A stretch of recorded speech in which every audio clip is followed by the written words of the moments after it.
Hello everyone, how are you? I hope आप बहुत अच्छे से अपनी पढ़ाई कर रहे होंगे। तो बाकी के चैप्टर्स जहाँ तक हमने कंप्लीट कर चुके थे, अब हम स्टार्ट करने वाले हैं अपना नया टॉपिक जो कि है जीन।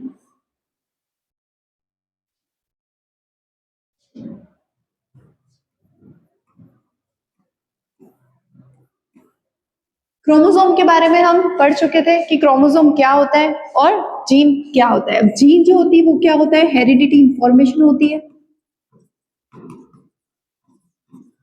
हेरिडिटरी इंफॉर्मेशन होती है जो कि हमारे कहाँ से आती है? हमारे पास में हमारे पेरेंट्स से ही हमारे पास में आती है। किसके फॉर्म में आती है? पेरेंट्स थ्रू आती है in the form of chromosome DNA, right. अब हम जब पढ़ते हैं इस बारे में, जब हम जीन के बारे में बताना था, तो जीन क्या होता है? जो कि हेरिडिटी इंफॉर्मेशन को कैरी करता है। अब हेरिडिटी इंफॉर्मेशन क्या होता है? जो हमारे पेरेंट्स के थ्रू हमारे पास आती है। और किसके किसके फॉर्म में हमारे पास आती है? तो वो किसके फॉर्म में आती है? डीएनए के फॉर्म में आती है। यहां तक हमारी चीजें क्लियर थी। अब हमें ये देखना है कि जो हेरिडिटी इंफॉर्मेशन, मतलब जीन के बारे में जब हम पढ़ाई करते हैं तो हम इसे क्या बोलते हैं? जेनेटिक्स। क्या बोलेंगे हम? जेनेटिक्स।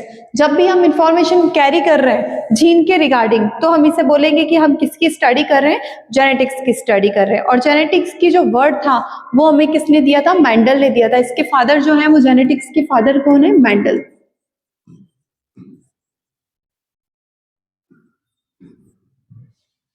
फादर जो है वो Gregor Mendel, Gregor George Mendel. ये हमने यहां तक इंफॉर्मेशन पढ़ ली थी। अब हम देखते हैं कि इसके जो फादर है वो तो ये, लेकिन सबसे पहले इनकी खोज किसने की थी, है ना? तो इनकी जो खोज है वो किसने की थी? जॉनसन ने।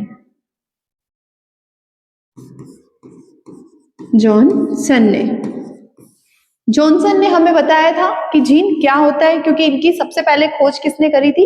जॉनसन ने करी थी। अब इस जीन में क्या क्या आता है आप ये सोचेंगे तो जीन देखो क्या होता है, जैसे हमारी आइस का कलर, जैसे कि आइस का कलर, या फिर हमारे हेयर का कलर, या फिर हमारी बॉडी पिगमेंटेशन,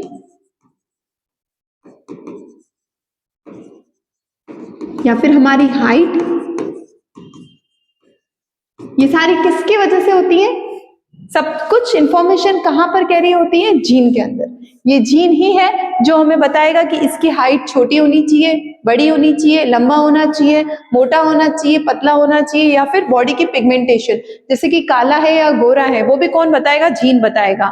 हेयर्स के कलर हमारे ब्लैक होने चाहिए, गोल्डन होने चाहिए, व्हाइट, ये भी कौन बताएगा? हमें जीन बताएगा। और आइस का कलर, जो हमारी आइस का कलर है वो ब्लू होना चाहिए, ब्लैक होना चाहिए, या फिर ब्राउन होना चाहिए। वो सब कुछ चीजें डिपेंड होती है हमारी जीन के ऊपर।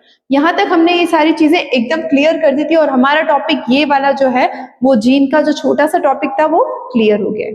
अब हम पढ़ेंगे माइटोकॉन्ड्रिया के बारे में, जो कि हमारा नेक्स्ट ऑर्गेनल है।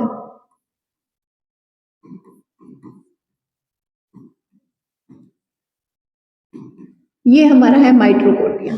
अब हम इसका स्ट्रक्चर देखते हैं कि माइटोकॉन्ड्रिया दिखता कैसा है। ये हमारा माइटोकॉन्ड्रिया का स्ट्रक्चर हो गया। ये हमारे माइटोकॉन्ड्रिया की एक लेयर हो गई, और हमारे माइटोकॉन्ड्रिया में कुछ इस टाइप का प्रेजेंट होता है। ये स्ट्रक्चर हम लोगों ने बचपन में पढ़ी है, जिसे हम क्या बोलते हैं? माइटोकॉन्ड्रिया।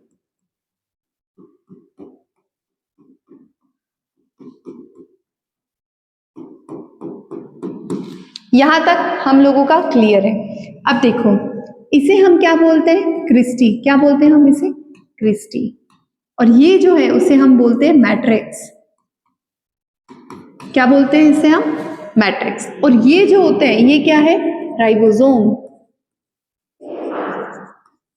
और कुछ पोर्शन में हमारा प्रेजेंट होता है इस तरीके से, जिसे हम क्या बोलते हैं? डीएनए।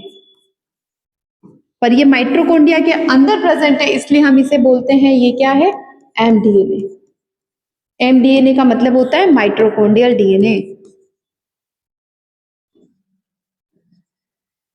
ये हो गया माइटोकॉन्ड्रियल डीएनए। क्यों? क्योंकि ये डीएनए माइटोकॉन्ड्रिया पे प्रेजेंट है, इसलिए हम बोलते हैं इसे माइटोकॉन्ड्रियल डीएनए। और कुछ जो होते हैं इसमें राइबोसोम्स प्रेजेंट होते हैं, और ये जो है जो इस तरीके से सांप की तरह घूम रही है उसे हम बोलते हैं मैट्रिक्स, और ये जो है उसे हम बोलते हैं क्रिस्टाई। क्रिस्टाई क्या चीज होगी? Outer most layer, outer most layer, या फिर हम इसे क्या बोलते हैं? झिल्ली। बाहरी झिल्ली जिसे हम बोलते हैं वो क्या होता है? क्रिस्टी। यहां तक हमने डायग्राम इसका देख लिया माइटोकॉन्ड्रिया का। अब हम देखते हैं कि इसकी जो लंबाई होती है, माइटोकॉन्ड्रिया की जो लेंथ होती है वो क्या होती है, और जो विड्थ होती है वो कितनी होती है। अब हम डायमीटर की बात करते हैं। चलो यहां पर देख लेते हैं हम। सबसे पहले हम इसे पढ़ लेते हैं, हिस्ट्री कि माइटोकॉन्ड्रिया आया कहां से, सबसे पहले कहां देखा गया माइटोकॉन्ड्रिया।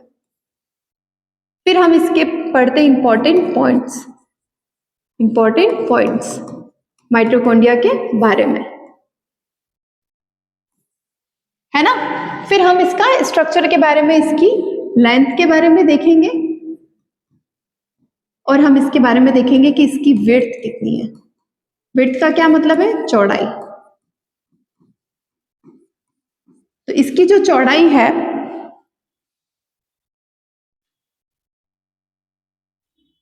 माइटोकॉन्ड्रिया की चौड़ाई के बारे में बात करें हम, तो ये क्या हो गया? इसकी चौड़ाई,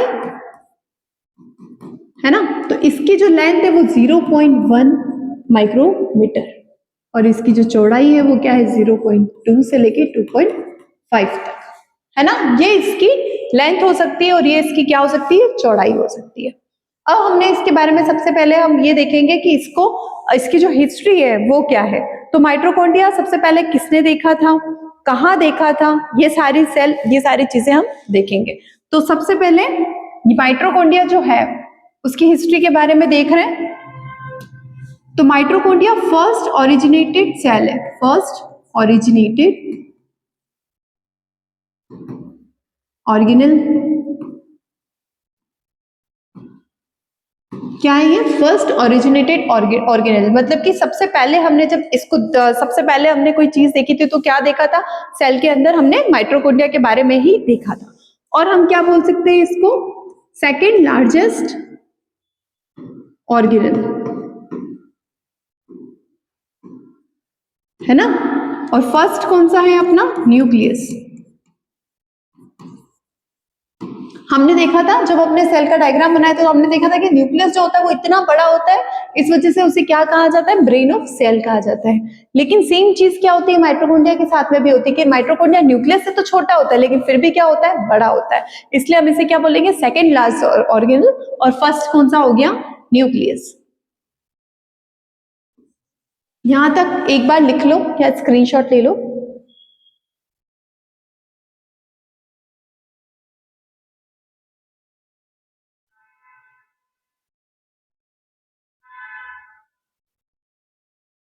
ओके, सबसे पहले इसे देखा गया था किसने? कॉलिकेयर ने। कॉलिकेयर ने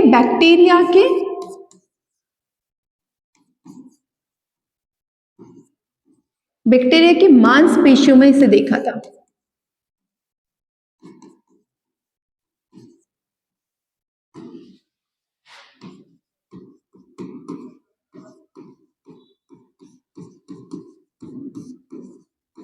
सबसे पहले इसे कहाँ देखा गया? कॉलिकेयर ने देखा था, जो कि क्या था? बैक्टीरिया की मांसपेशियों के अंदर देखा गया था। तब तक किसी को भी नहीं पता था कि माइटोकॉन्ड्रिया क्या होता है। ठीक है, अब हम देखते हैं इसकी जो खोज थी, माइटोकॉन्ड्रिया की जो खोज थी वो किसने की थी? फ्लेमिंग ने की थी। रिसर्च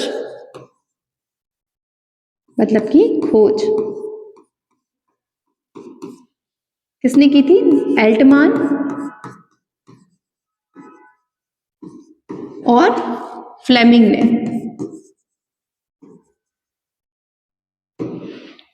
यहां तक चीजें समझ में आ गई।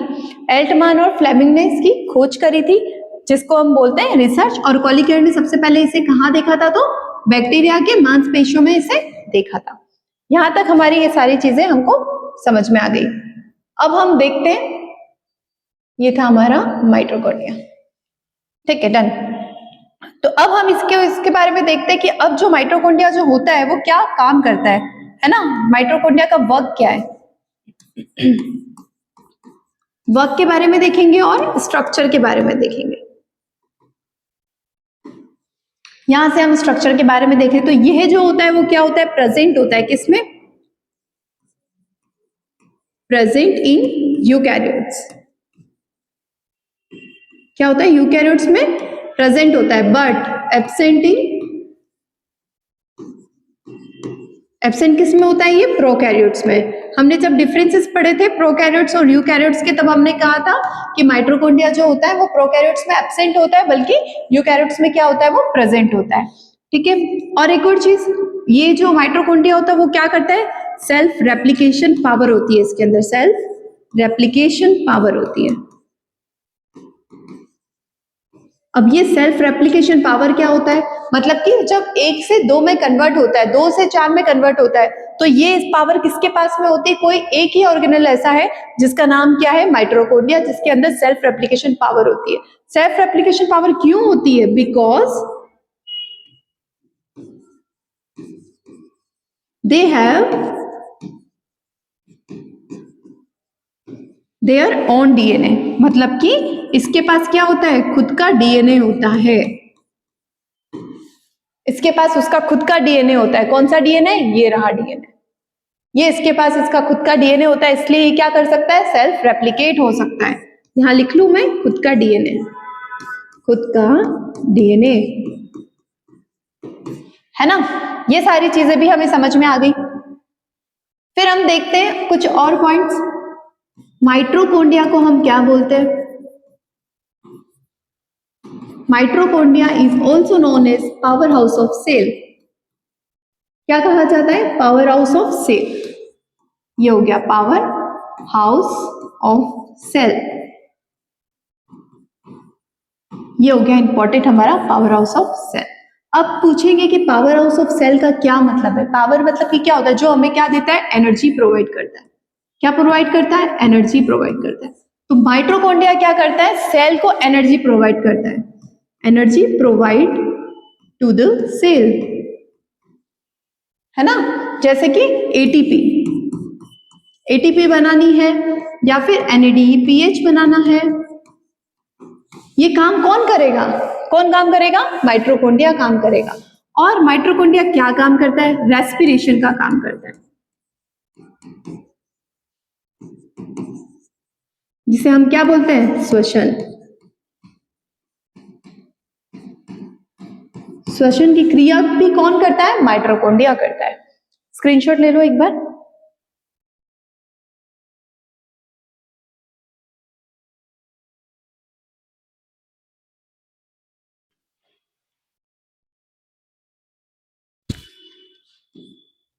C6H12O6 प्लस O2, अगर मैं ये डाल दूं तो क्या बन जाएगा, CO2 प्लस H2O, और ये एनर्जी क्या हो गई, रिलीज हो गई, है ना। तो ये वाली जो एनर्जी रिलीज होती है, जिसे हम क्या बोलते हैं, किसकी फॉर्म में एनर्जी रिलीज होती है, हमें पता है, एटीपी के फॉर्म में रिलीज होती है। एटीपी क्या होता है, एडिनोन ट्राइफॉस्फेट। ठीक है, इसके फॉर्म में जब एनर्जी रिलीज होती है तो हम बोलते हैं कि एनर्जी, तब हम लोग ये बोलते हैं कि ये किसका काम करता है, माइटोकॉन्ड्रिया रेस्पिरेशन का काम करता है। डन, यहां तक चीजें समझ में आ गई।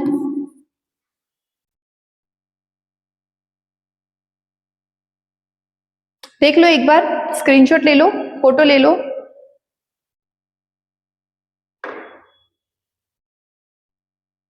यहां तक हमारा माइटोकॉन्ड्रिया कंप्लीट हो गया।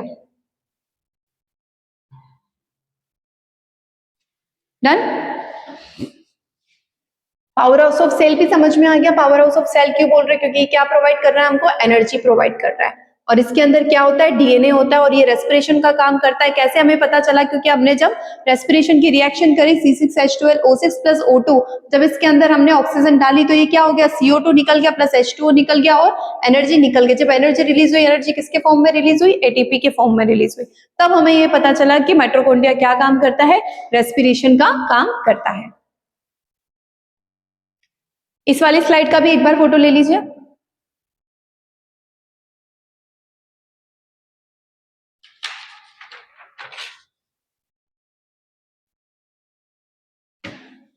डन, अब हम नेक्स्ट हमारा ऑर्गेनेल पढ़ेंगे जिसका नाम है एंडोप्लाज्मिक रेटिकुलम।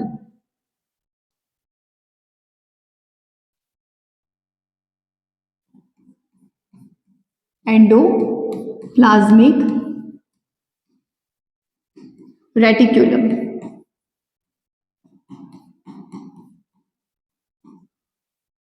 डन। अब इसका जब नाम पढ़ रहे हैं तो हमें ये समझ में आ रहा है कि ये किसके पार्ट में बना हुआ है, मतलब या तो फिर ये 3 पार्ट में है, एंडो अलग है, प्लाज्मिक अलग है और रेटिकुलम अलग है। तो अब बताओ कि एंडो का मतलब क्या होता है? एंडो का मतलब क्या होता है? इनसाइड, या फिर मैं बोल दूं अंदर की तरफ, है ना। और प्लाज्मिक का मतलब क्या हो गया? प्लाज्मा, या फिर मैं बोल दूं इसे झिल्ली। और रेटिकुलम, रेटिकुलम का मतलब होता है नेटवर्क।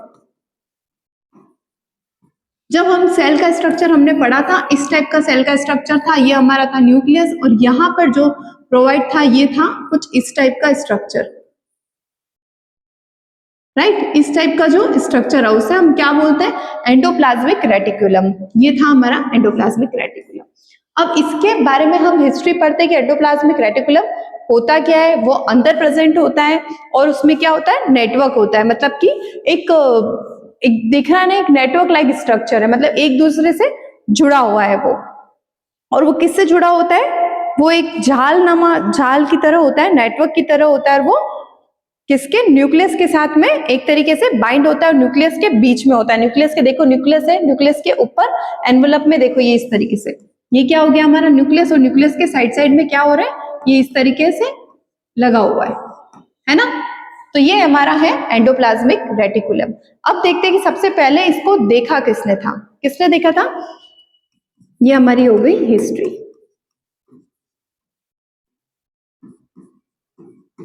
फर्स्ट सीन बाय ग्रेनर। क्या नाम है इनका? ग्रेनर। इन्होंने सबसे पहले इसे देखा था। क्या नाम है इनका? ग्रेनर। इन्होंने देखा और इन्होंने क्या बोला? इन्होंने इसे क्या बोला? क्या नाम दिया था? इर्गोप्लाज्म। क्या दिया था नाम? इर्गोप्लाज्म। ऑल्सो गिव नेम, और क्या नाम दिया था इनको? इर्गोप्लाज्म। ERGO, इर्गोप्लाज्म। ये भी हमारा इंपॉर्टेंट है, अंडरलाइन कर दो, इर्गोप्लाज्म दिया था। अब हमने ये देखना है कि इसका जो काम होता है वो क्या होता है और ये कितने टाइप का होता है। ठीक है, तो देखो ER को जो मतलब एंडोप्लाज्मिक रेटिकुलम है, इसको हम शॉर्ट फॉर्म में लिखते हैं E और R। ठीक है, अब ये ER के जो होते हैं वो टाइप्स होते हैं। अब ER के टाइप्स बनाएंगे हम। ये हो गया हमारा ER। ER के कितने टाइप है? 2 टाइप है। कौन कौन से? RER और SER। ठीक है, अब देखो RER का मतलब क्या होता है? RER का मतलब होता है रफ एंडोप्लाज्मिक रेटिकुलम। ये हो गया रेटिकुलम। यहां तक बात समझ में आ गई। अब SER क्या होता है? SER क्या होता है? स्मूथ। क्या होता है? स्मूथ, जिसकी सरफेस क्या होती है? स्मूथ होती है, तो हम उसे बोल देंगे स्मूथ एंडोप्लाज्मिक रेटिकुलम। ये हो गया स्मूथ एंडोप्लाज्मिक रेटिकुलम। मतलब कि ये जो सरफेस, ये जो हमने बनाई है, इसके अंदर भी कुछ जो है उसके ऊपर क्या लगा हुआ है? राइबोसोम्स लगे हुए हैं। रुको,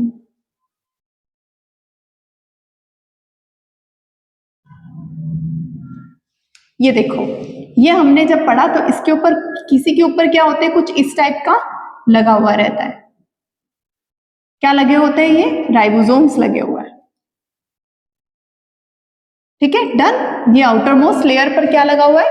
राइबोसोम्स लगे हुए हैं। और जिसकी स्पेस में नहीं लगा, देखो ये स्मूथ है, ये होता है स्ट्रक्चर इसका।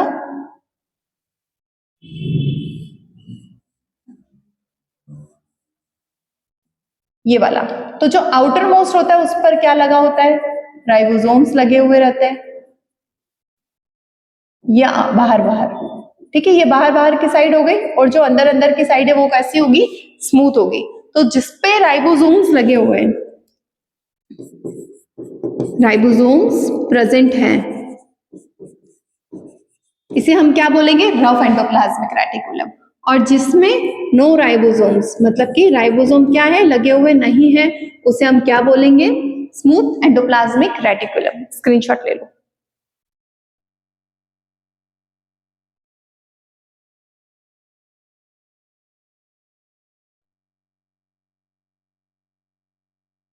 अब आप ये पूछोगे, इसका स्क्रीनशॉट ले लिया आप सबने?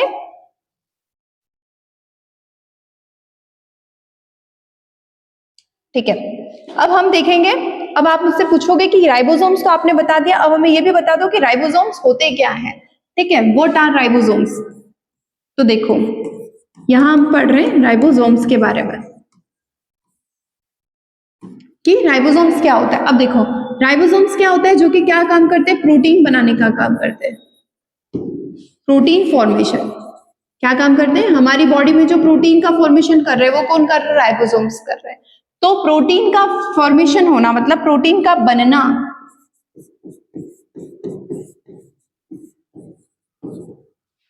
प्रोटीन का बनना वो किसकी हेल्प की वजह से हो रहा है, राइबोसोम्स की वजह से हो रहा है। यहां तक समझ में आ गया? स्मूथ क्या है और रफ एंडोप्लाज्मिक रेटिकुलम क्या है और कहां प्रेजेंट होता है ये are present at the near of nucleus. ये हम पढ़ चुके हैं ऊपर कि कहां प्रेजेंट होता है, तो न्यूक्लियस के जस्ट पास में प्रेजेंट होता है। इसमें कोई दिक्कत?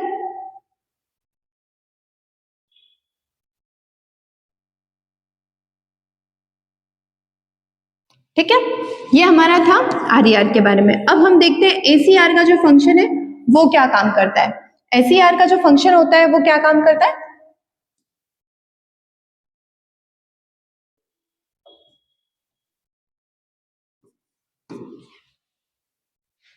इसको हम छोटा कर लेते हैं ताकि हमको सारी चीजें एक साथ में दिखती रहे। ठीक है, डन।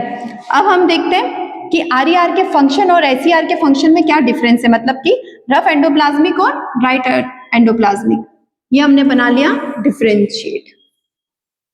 अब हम इसमें देख रहे हैं कि आर ई आर क्या काम करता है और एस ई आर क्या काम करता है। सबसे पहले मैंने ये बता दिया कि ये कौन से होते हैं, रफ होते हैं, और ये कैसे होते हैं, स्मूथ होते हैं। ठीक है, ये स्मूथ हो गए। इसमें क्या होते हैं, राइबोसोम्स प्रेजेंट रहते हैं इसलिए रफ रहते हैं, और इसमें क्या होते हैं, नो राइबोसोम्स नॉट प्रेजेंट, यहाँ पर राइबोसोम्स प्रेजेंट नहीं होते। अब थर्ड पोर्शन है कि ये आरईआर जो होते हैं वो कहाँ होते हैं और एसईआर कहाँ होते हैं। आरईआर कहाँ प्रेजेंट रहते हैं, प्रेजेंट एट आउटसाइड, और ये क्या होते हैं, प्रेजेंट इनसाइड, है ना। अंदर की जो लेयर है वो स्मूथ है, बाहर की लेयर तो क्या है, बाहर की लेयर तो रफ है।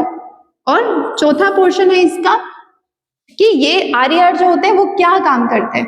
तो आरईआर जो होते हैं वर्क फॉर्मेशन ऑफ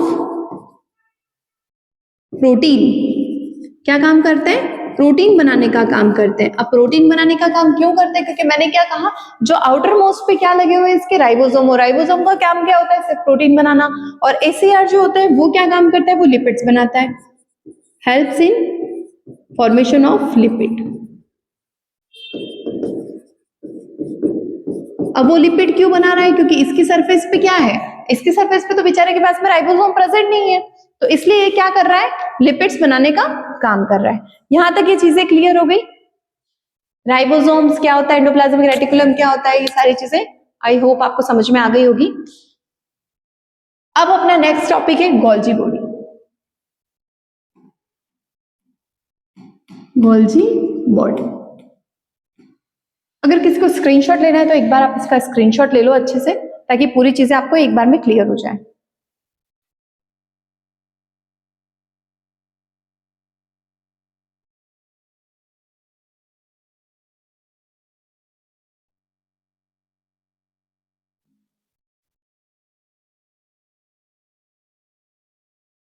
ठीक है, डन।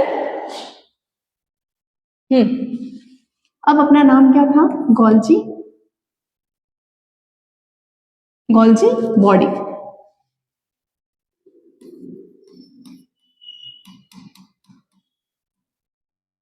ये है हमारा गोल्जी बॉडी। अब इसे हम क्या क्या कह लेते हैं, पहले हम इसकी हिस्ट्री जान लेते हैं। फर्स्टली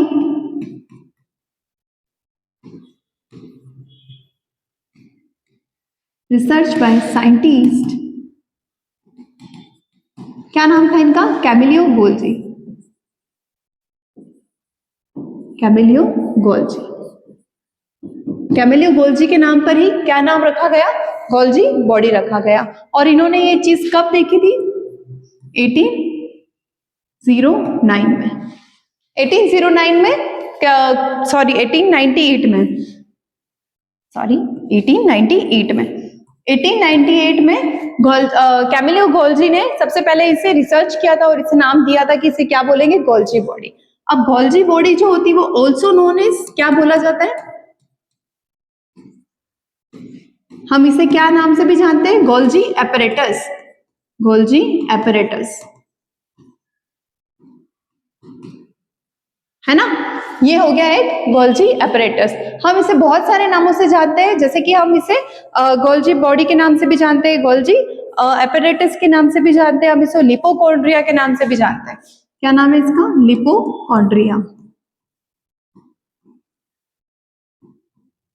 और बंडल्स पैकर्स के नाम से भी जानते हैं, या फिर हम इसे एक और नाम से जानते हैं जिसका नाम है ट्रैफिक पुलिस।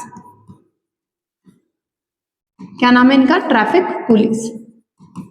देखो अब जो गोल्जी बॉडी का जो डायग्राम होता है, मतलब गोल्जी बॉडी का जो स्ट्रक्चर है वो इस तरीके से फैला हुआ रहता है हमारी सेल के अंदर, जैसे कि मानो ये देखो,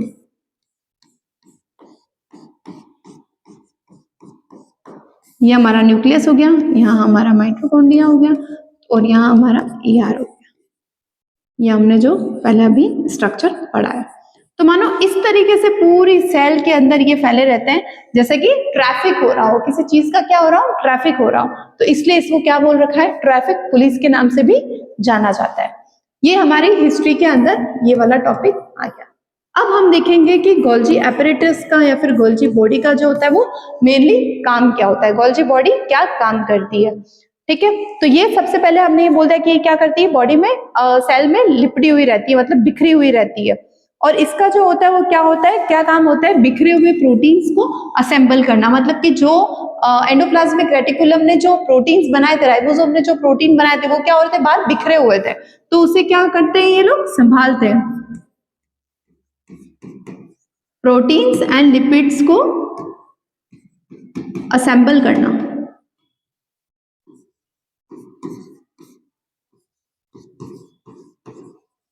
असेंबल करना मतलब इकट्ठा करना। ठीक है, इकट्ठा करने का काम भी कौन करता है, हमारा गोल्जी बॉडी करती है, गोल्जी एपरेटस करता है। जितना भी प्रोटीन्स हमारे इधर उधर फैल रहा होगा उसको जाकर असेंबल करना है, उसे एक जगह पर ले जाकर रखना है, वो सारा काम कौन करता है, गोल्जी बॉडी करती है। और गोल्जी बॉडी जो होती है वो क्या करती है, also help in tRNA, helps with tRNA।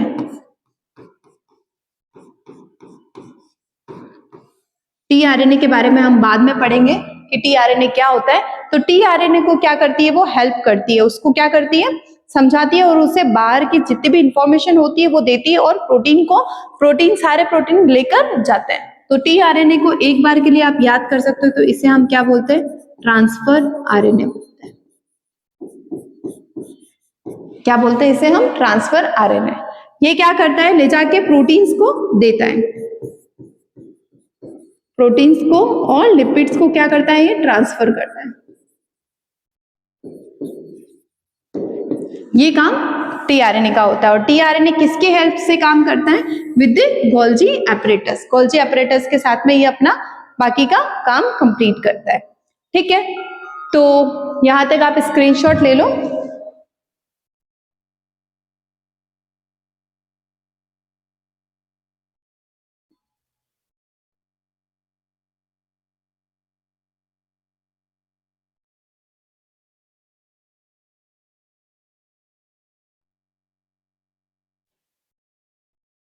ठीक है, अब यहां एक बार फोकस करके देखो, हमने बोला था ये जो होती है वो क्या होती है, हमारी गोल्जी बॉडी होती है।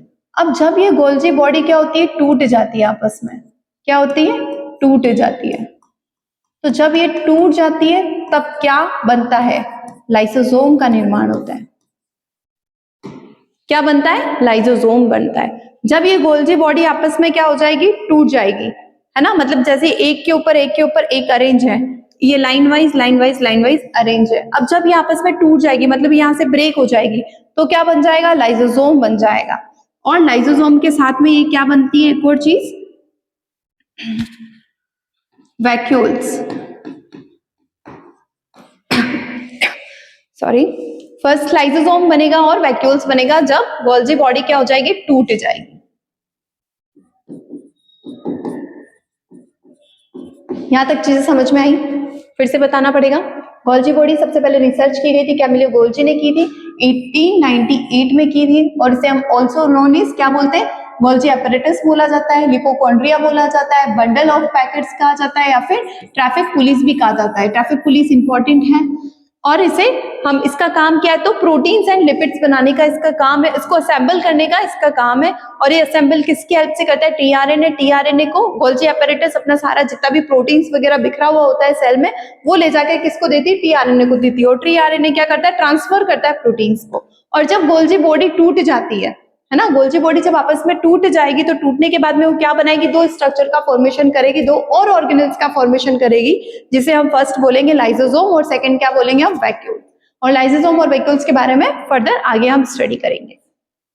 Okay, thank you.